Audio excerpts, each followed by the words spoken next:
ভাবুন তো একবার, মাঠে ফুটবলাররা খেলছেন ট্রফি জেতার জন্য নয়, বরং গোল না করতে পারলে খোদ দেশের প্রধানমন্ত্রী তাদের গুলি করে মেরে ফেলবেন।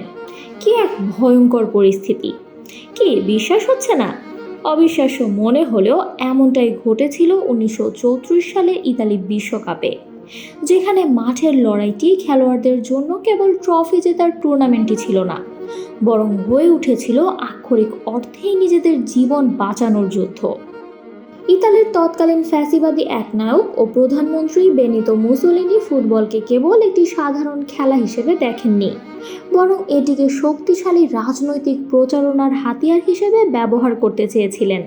আন্তর্জাতিক স্তরে নিজের ভাবমূর্তি উজ্জ্বল করতে এবং দেশের মানুষের মনে অন্ধ দেশপ্রেমের জোয়ার এনে নিজের স্বৈরাচারী শাসনকে আরও দীর্ঘস্থায়ী করতে নিজের মাটিতে আয়োজিত এই বিশ্বকাপে ইতালির জয় চেয়েছিলেন তিনি। মুসোলিনি মনে করতেন এই টুর্নামেন্টে ইতালির পরাজয় মানে ফ্যাসিবাদের আদর্শের পরাজয় এবং আন্তর্জাতিকভাবে পুরো বিশ্বের সামনে তার নিজের ব্যক্তিগত অপমান।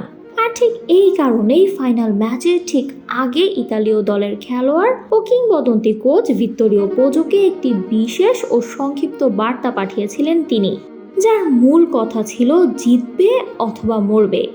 তৎকালীন নিষ্ঠুর রাজনৈতিক পরিস্থিতির কারণে খেলোয়াড়রা খুব ভালো করেই জানতেন এটি কোনো সাধারণ অনুপ্রেরণামূলক বাণী ছিল না, বরং এটি ছিল একটি সুনিশ্চিত মৃত্যুর হুমকি, যেখানে হেরে যাওয়ার অর্থই ছিল ফায়ারিং স্কোয়াডের বুটের নিচে পিষ্ট হওয়া বা বুলেটের মুখোমুখি হওয়া।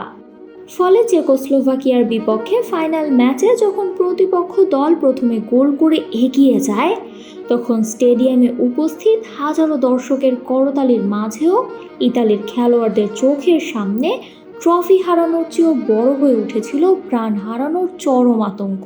তবে মৃত্যুর এই অমানবিক মানসিক চাপ মাথায় নিয়ে তাদের জীবনের সেরা খেলাটি হয়তো খেলেছিলেন খেলোয়াড়রা, যেখানে লড়াই করে অতিরিক্ত সময়ে 2-1 গোলে ম্যাচটি জিতে শেষ পর্যন্ত বিশ্ব চ্যাম্পিয়ন হওয়ার গৌরব অর্জন করেছিল ইতালি। সেদিন রেফারির শেষ বাঁশির পর ইতালির ফুটবলাররা হয়তো বিশ্বজয়ের আনন্দের চেয়েও বেশি স্বস্তি পেয়েছিলেন এই ভেবে যে কাপটি উঁচিয়ে ধরতে পারার কারণে আজ রাতে তারা নিশ্চিত মৃত্যুর হাত থেকে বেঁচে সশরীরে নিজের পরিবারের কাছে ফিরে যেতে পারছেন।